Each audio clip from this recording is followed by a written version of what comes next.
Vous êtes bénie entre toutes les femmes, et Jésus, le fruit de vos entrailles, est béni. Sainte Marie, Mère de Dieu, priez pour nous pauvres pécheurs, maintenant et à l'heure de notre mort. Je vous salue Marie, pleine de grâce, le Seigneur est avec vous. Vous êtes bénie entre toutes les femmes, et Jésus, le fruit de vos entrailles, est béni. Sainte Marie, Mère de Dieu, priez pour nous pauvres pécheurs, maintenant et à l'heure de notre mort. Gloire soit au Père, et au Fils, et au Saint-Esprit. Comme il était au commencement, maintenant et toujours, et dans les siècles des siècles. Amen. Ô mon Jésus, pardonnez-nous nos péchés, préservez-nous du feu de l'enfer, et conduisez au ciel toutes les âmes, surtout celles qui ont le plus besoin de votre sainte miséricorde. Ô Marie conçue sans péché, ô Marie conçue sans péché, ô Marie conçue sans péché, que par la miséricorde de Dieu, les âmes des fidèles trépassés reposent en paix. Amen. Au nom du Père, et du Fils, et du Saint-Esprit. Amen. Chers frères et sœurs bien-aimés, ça c'est le dernier round. Remercions le Seigneur, frères et sœurs bien-aimés. L'essentiel n'est pas de toutes les façons de tout dire, parce que même avec une retraite qui s'étend sur une année sans discontinuer, on n'aura pas fini de parler de ces grands mystères que le Seigneur nous donne en enseignement dans le livre du ciel. Alors, frères et sœurs d'amour, c'est pour nous l'occasion tout simplement que ce qui nous donne, le peu qui nous donne de comprendre, que nous lui demandions la grâce de l'appliquer, de le vivre, et que toute notre vie soit manifestation de sa propre vie, puisque le but est là, que tout en nous soit pour lui, tout en nous soit de lui, et tout en nous soit par lui. Donc, c'est ça le but. Donc, pardon si nous ne pouvons pas effleurer, si nous ne pouvons pas dire tout ce que le Seigneur dit. Alors, frères et sœurs bien-aimés, comprenons tout simplement que le ciel est à notre portée, et que nous pouvons désormais tout utiliser pour vivre ce ciel maintenant. Nous pouvons utiliser notre respiration, notre battement de cœur, notre souffle, nos pas, nos gestes, nos mouvements, nos actes. Nous pouvons utiliser plus encore le bouquet de la souffrance, qui est ce qu'il y a de plus difficile dans notre vie. Si nous n'avons plus peur de souffrir, c'est que le ciel est déjà là. Voyez. Et comment ne plus avoir peur de souffrir? C'est de laisser Jésus tout vivre et tout souffrir en nous. Et puisque de toutes les façons les souffrances, on ne peut pas les éviter, l'inviter rapidement à venir prendre possession de ces souffrances qui, comme dit Jésus, que Jésus appelle les souffrances innocentes, qui n'engagent pas notre responsabilité. Et il ne s'agit pas de chercher des souffrances, chercher d'autres moyens de souffrir. Ce que la vie nous donne, c'est déjà suffisant. Voyez un peu, frère. Bon. Et la mortification et l'ascèse entrent en ligne de compte de la pratique chrétienne de spirituel. Donc, même dans la divine volonté, encore une fois, on n'est pas dans quelque chose de quiétiste, où, loin de toute responsabilité, Dieu fait tout en nous. Nous buvons, nous mangeons, n'est-ce pas, nous déchirons des cuisses de pintade. Et puis Jésus fait tout en nous, voyez. Et puis on boit, Jésus fait tout en nous. Et donc, en fait, parce que, voilà, en un claquement de doigts, tout est fait. Oh, c'est facile, tac, tout est fait. Et puis, je n'ai plus besoin de prendre le temps de la prière prolongée. Je n'ai plus besoin de prendre le temps des limites dans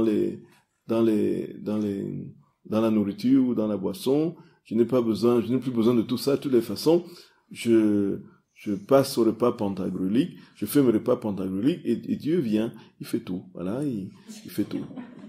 Voilà, il fait ça bien, mais c'est bon.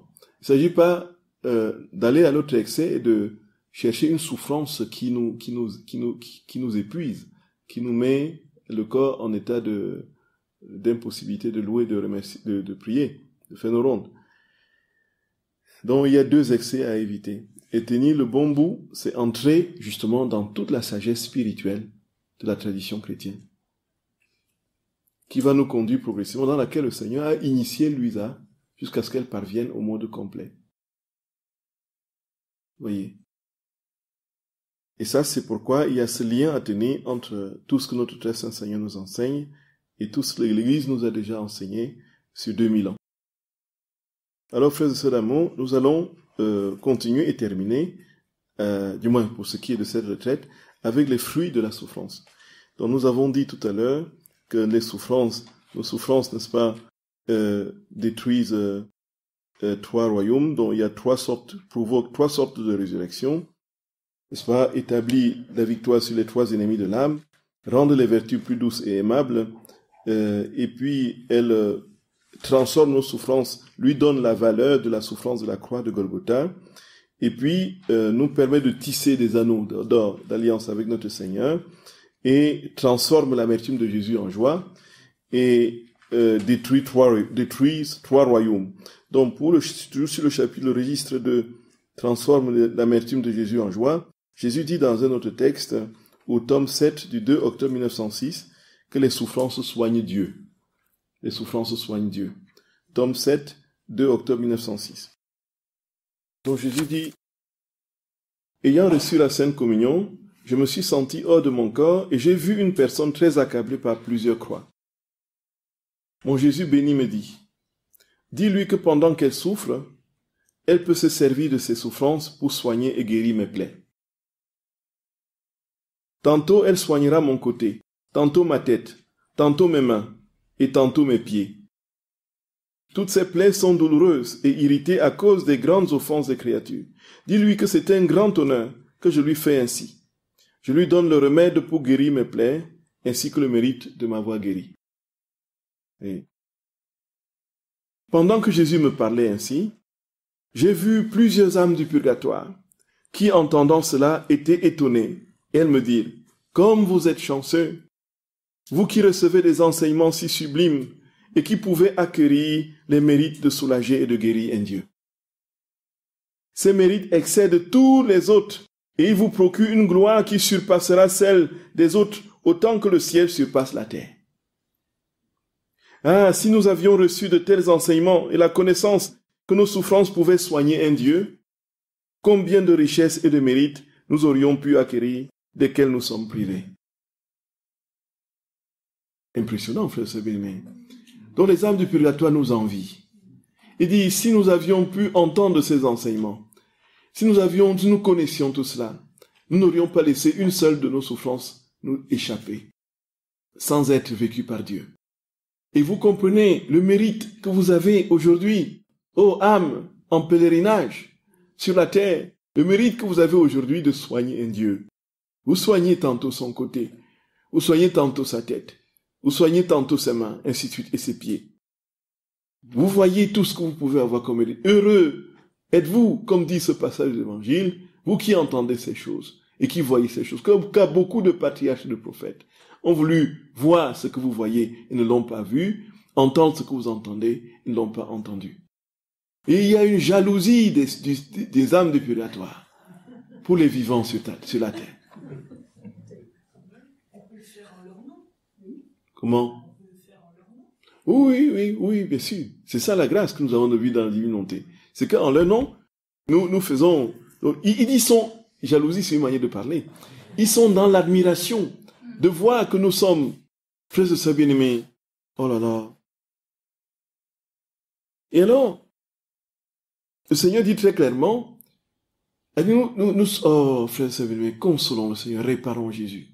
Nous voulons te consoler, Seigneur. Nous voulons te guérir. Nous voulons te réparer. Nous voulons t'apporter la consolation de ton cerveau, de ta tête, de tes mains, dans tes mains, de tes pieds, ainsi de suite. Voyez, frères et sœurs bien-aimés. Le pouvoir que nous avons sur Dieu dans la divine volonté, c'est incroyable. Mets-toi là, Seigneur, que je te soigne un peu, mon Jésus. Que je te soigne un peu. Tu as mal à la tête? Oui. Voilà, je t'offre toutes mes douleurs. C'est-à-dire en réparation pour tous ceux qui te font mal à la tête, pour toutes les mauvaises pensées, en commençant par les miennes, créatures, pour toutes les épines qu'on t'enfonce. Le savez, Seigneur, prends cela, et puis soigne, on arrache une à une les épines. Voilà. On arrache une à une de côté. Puis, Seigneur, tu as mal au cœur, ton cœur est transpercé. Je t'offre, voilà, mon amour. Je te dis mon amour pour au nom de toutes ces personnes, toutes les créatures qui ne te disent pas je t'aime et qui t'offensent, qui transpercent ton cœur des coups de lance de leur péché. Oui, Seigneur, prends mon amour et enlevons la lance. Oh Jésus, attention, attention, je t'en supplie, que ça ne te fasse pas trop mal. On tire la lance, on tire la lance. Et le Seigneur dit, aïe, aïe, il dit, non, d'accord, Seigneur. Je vais aller doucement, doucement. Je vais ajouter d'autres je t'aime, je t'aime, je t'aime. Pour adoucir l'opération. Que Jésus se mette à notre portée et se rend malade pour que nous le soignions. Nous voyons ce que ça nous produit comme mérite, comme grâce. Et les âmes du purgatoire sont devant l'admiration, ce grand miracle. Ils disent, mais tous les saints sont debout. Les âmes du purgatoire sont dans un étonnement jubilatoire et absolument nostalgique. Si nous savions. C'est un grand honneur que je lui fais ainsi. Je lui donne le remède pour guérir mes plaies ainsi que le mérite de m'avoir vécu. Frères et sœurs bien-aimés, le drame, c'est que nous comprenons ces vérités et l'instant d'après, notre vie reprend son cours normal, quoi. Il n'y a rien pratiquement qui... Et c'est là qu'on comprend vraiment le poids de ce péché originel qui nous a traînés dans cette misère. Et voyez, on se lève, voyez, c'est comme le mythe de Sisyphe, d'Albert Camus, on transporte le rocher au sommet de la montagne, ça redescend. Voyez un peu, on repart, on retransporte, voyez, on monte, on redépose, ça roule, ça redescend. On passe notre vie ainsi. Voilà notre vie spirituelle en général. Le Seigneur veut nous faire passer le cap. Voyez, passe le cap s'il te plaît. Laisse-moi vivre tout ce que tu vis. Et ton rocher va se stabiliser sur la montagne de Golgotha. Et là où je réalise le salut, avec moi, tu transfigureras l'univers. Et puis, autre fruit de la souffrance, c'est une autre souffrance dont naturellement retentit sur les autres et calme, dont il y a beaucoup de passages, on ne pourra pas tous les lire, je vous donne les titres et les références. Donc, Jésus dit que les souffrances travaillent à satisfaire la justice divine et sauvent les pécheurs. Il dit au tome 1, à un texte non daté de 1899. Le Seigneur dit que, c'est-à-dire quand nous acceptons nos souffrances, nous constituons comme des barrières pour que le mal n'atteigne pas les âmes. Et nous constituons des paravents, une sorte de bouclier autour de ces âmes-là. Ce qui devrait leur revenir de manière... Nous verrons au ciel tous ceux que nous aurons, le Seigneur aura empêché d'être atteints par le mal, par l'offrande de notre souffrance. C'est au ciel que nous le verrons très clairement. Et cela, frères et sœurs bien-aimés, nous conduit tout simplement à considérer cet aspect qu'on a très souvent mis en index dans les écrits de Luisa, la question de la justice divine, que nous avons essayé un tout petit peu avec les propres mots de notre très saint Seigneur et les textes du livre du ciel élucidés dans différents lieux et des différentes rencontres. La question de la justice de Dieu. Bon, et dans le texte des Cénacles, au tout début là, j'ai pris quelques textes du livre du ciel qui répondent à toutes ces questions-là que j'ai mis pour les responsables de Cénacle dans le livre du Cénacle. Bon, est-ce que si on refuse aujourd'hui catégoriquement de concevoir qui est justice en Dieu, c'est tout simplement parce qu'on attribue la justice à un mal. La justice est un mal dans l'esprit des personnes. Voyez, parce que un mal, d'autant plus que ce mal provient de celui qui est dit essentiellement bon. Donc, si Dieu est essentiellement bon, il ne peut pas avoir de mal en lui. Et donc, la justice, on ne peut pas la concevoir comme étant un mal. Bon. Et puis, s'il n'y a pas de justice, il n'y a pas de vérité.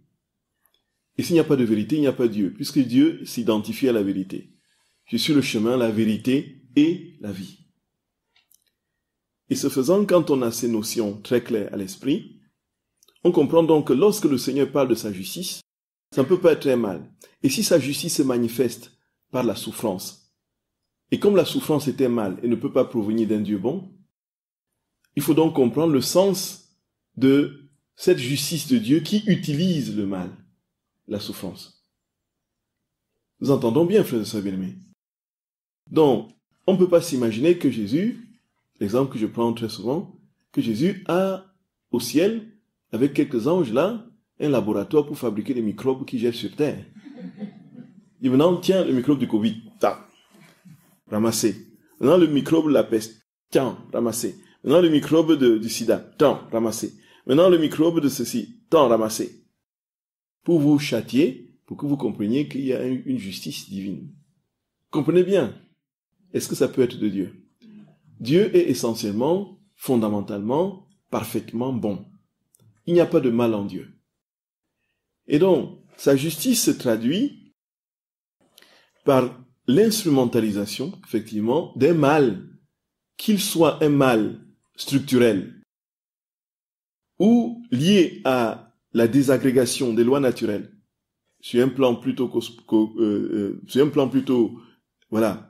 géographique ou autre, tremblement de terre, inondation, ainsi de suite, ou un mal en responsabilité du fait de la structure du péché de l'homme. Comprenez un peu? Comme ce qui va trouver son sommet dans les guerres et les violences.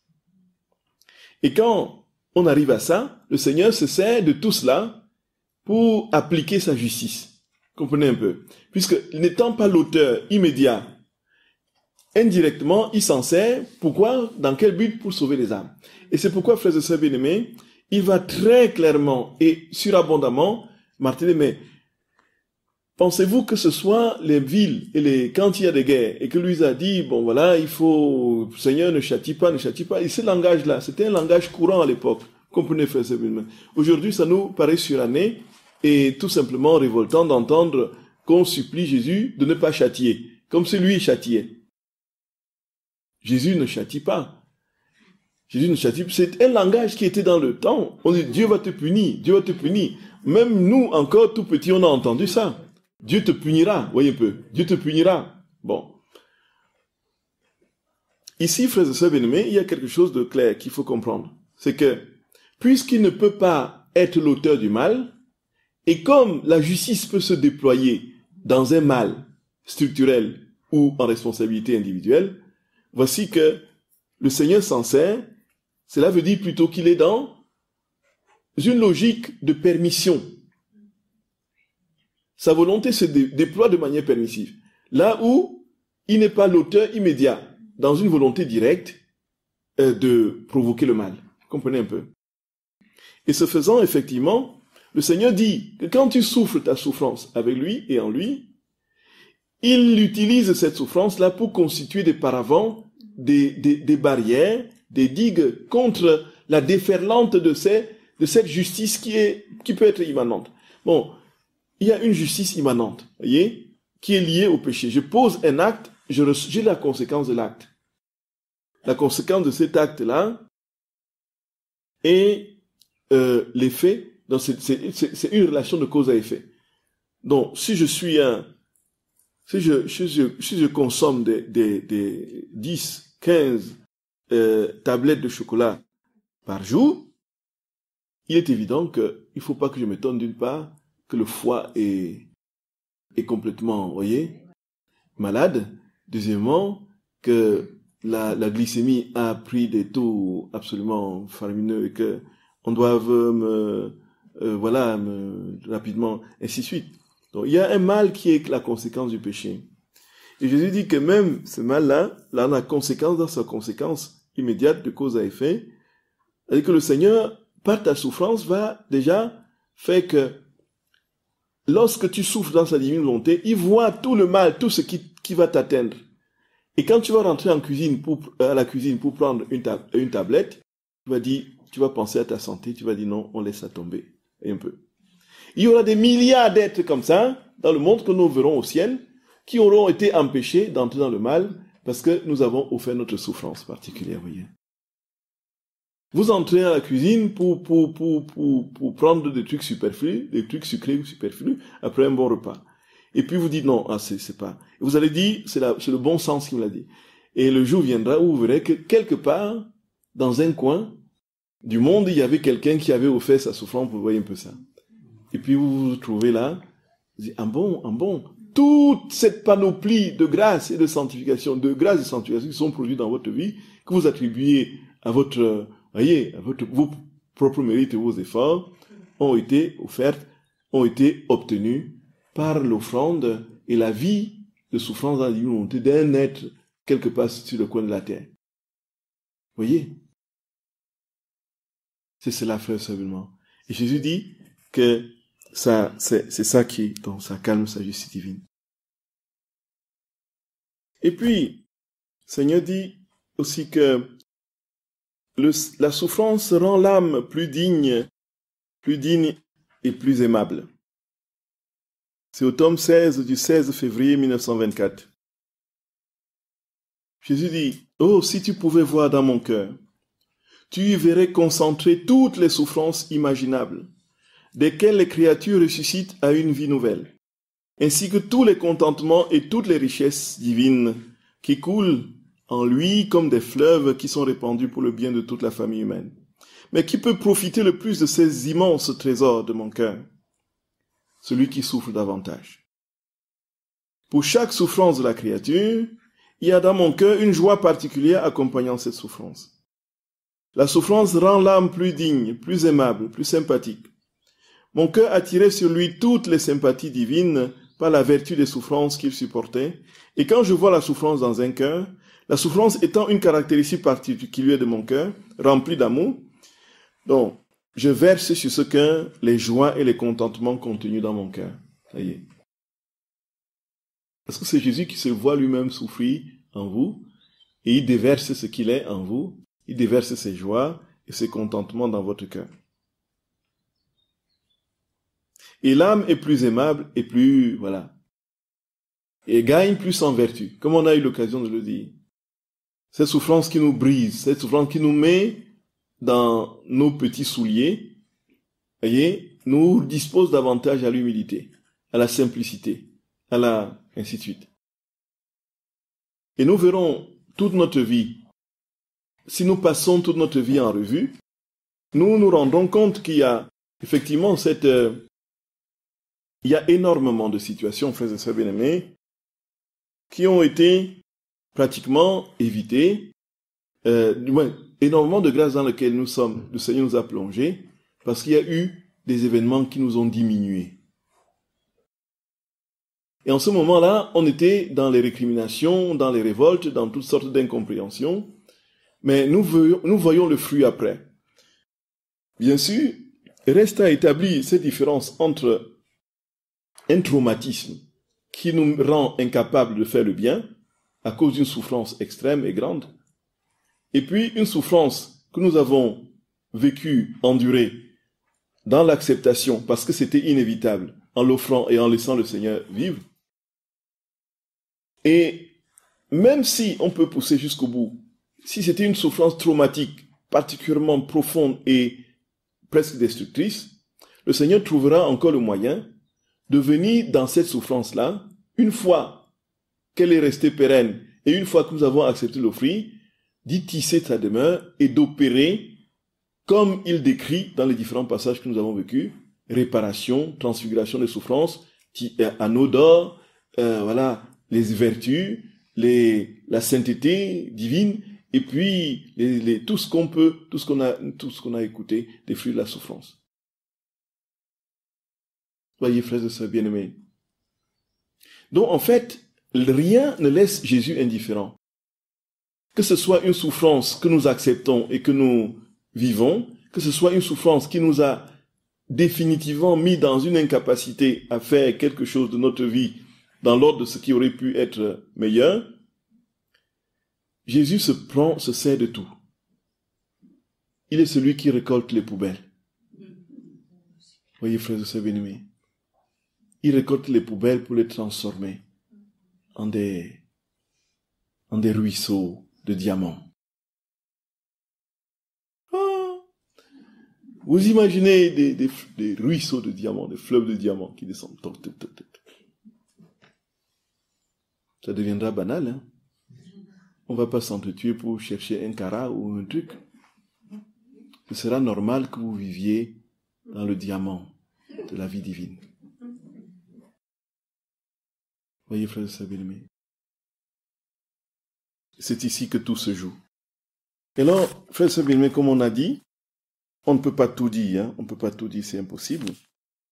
Donc, on va lire un dernier texte qui va être à peu près, voyez, frères et sœurs d'amour, on pourra dire le résumé de tout ce que nous avons entendu. Et c'est un texte, et c'est ici alors, frères et sœurs bien-aimés, que nous comprenons comment notre très saint Seigneur est pédagogue. C'est dans les débuts de la vie de Luisa. C'est au tome 3. Le Seigneur vient, tout ce que nous avons entendu a été développé. Mais qu'est-ce qui s'est passé? Le Seigneur est venu d'abord inspirer sa servante et lui a donné tout ce qu'il devait développer par la suite. En fait, il est venu lui donner le plan. Voici ce que je vais te dire sur la souffrance et la croix. Et il dit, mais maintenant, ma fille, mon enfant, je veux t'entendre, que tu me parles de la croix. Voyez un peu. Dis-moi un peu, qu'est-ce que tu entends par la croix? Et il met son esprit en Luisa, qui commence à lui donner des... Voilà. Et maintenant, par la suite, il développe chaque point. Par les points. Et ça, c'est le texte du tome 3, du 2 décembre 1899. C'est lumineux.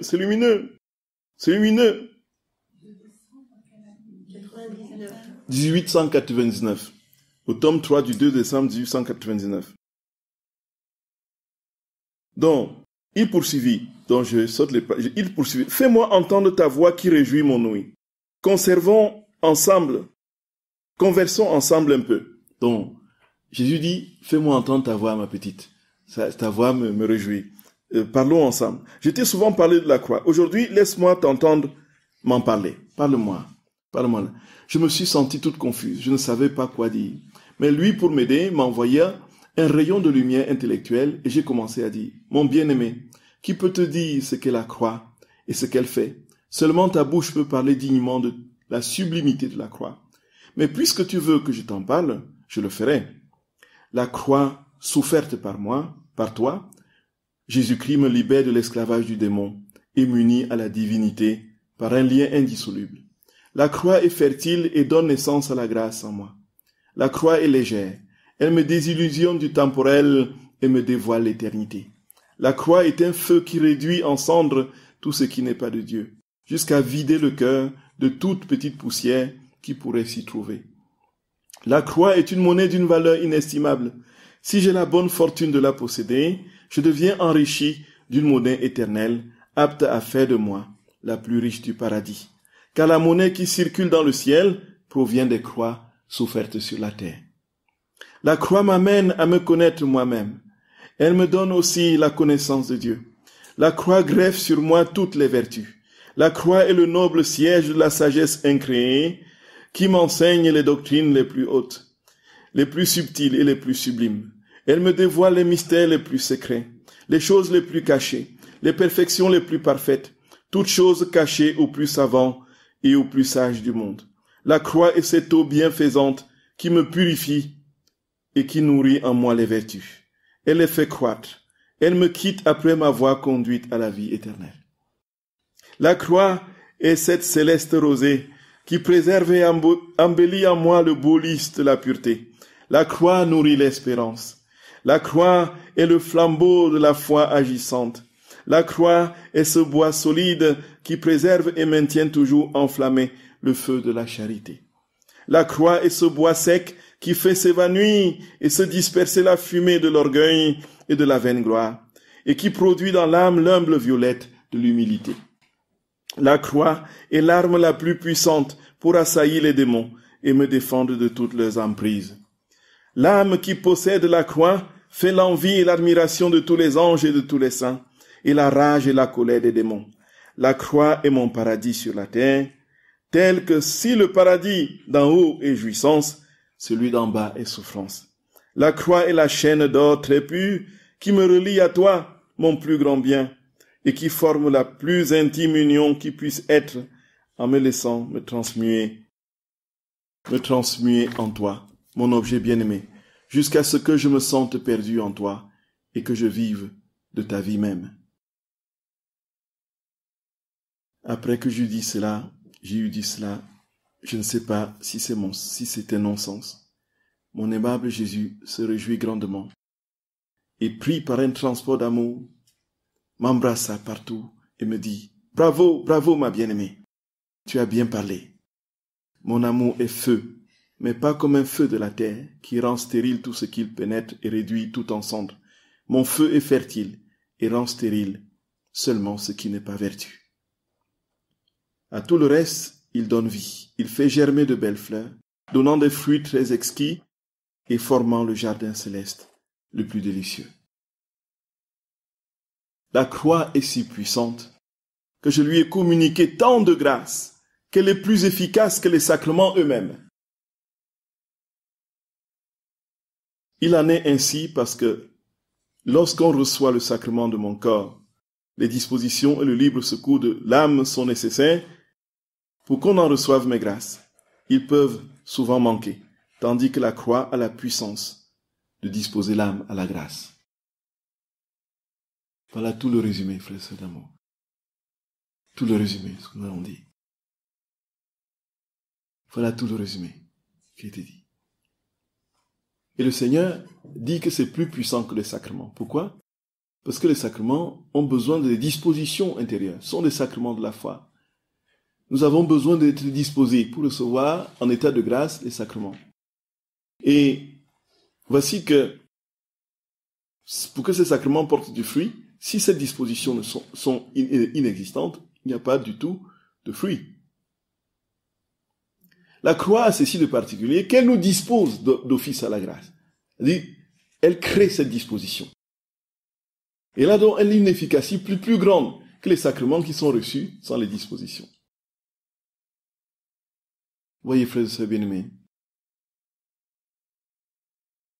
Et quand on en arrive là, on se dit tout simplement, Seigneur, fiat, fiat.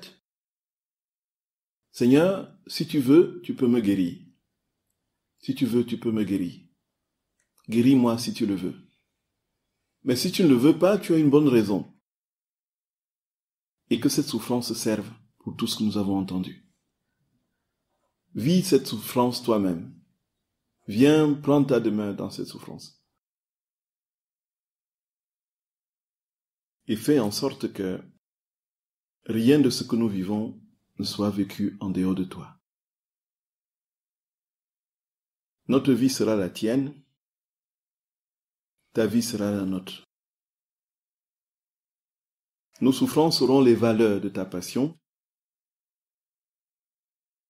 et travailleront à sauver les âmes, à transfigurer les actes, les souffrances non offertes, et tout ceci dans un seul et unique but, faire advenir ton règne. Oui, Seigneur, que te demander d'autre, Jésus d'amour?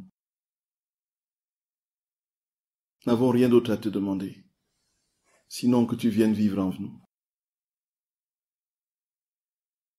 Nous avons une ferme confiance et espérance que tu le feras, parce que tu ne peux pas te dédier.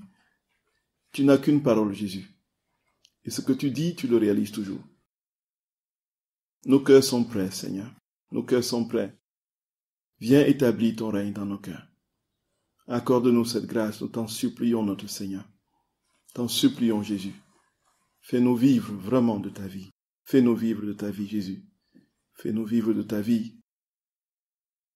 Nous avons soif de toi, Seigneur. Nous avons soif. Comme un cerf altéré qui cherche l'eau vive, nous avons soif de toi, Jésus. Nous avons soif de toi, Seigneur. Ne tarde plus, Seigneur. Ne tarde plus. Donne-nous de t'aimer sans mesure, de t'aimer sans mesure, de mourir, de délirer d'amour pour toi, Seigneur. Comme tu délires d'amour pour nous, comme tu as disjoncté d'amour pour nous. Donne-nous de délirer d'amour pour toi, Seigneur. De délirer d'amour pour toi. Que tout en nous soit amour, Seigneur. Des cheveux jusqu'aux ongles d'orteil. Tout en nous. Tout, absolument tout, Seigneur.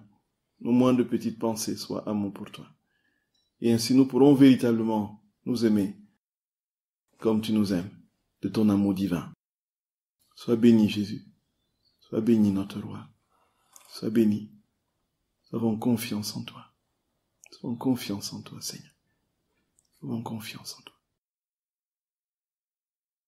Je vous salue Marie, pleine de grâce. Le Seigneur est avec vous. Vous êtes bénie entre toutes les femmes. Et Jésus, le fruit de vos entrailles, est béni.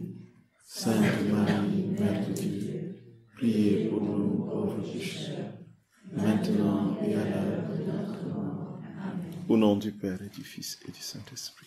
Amen.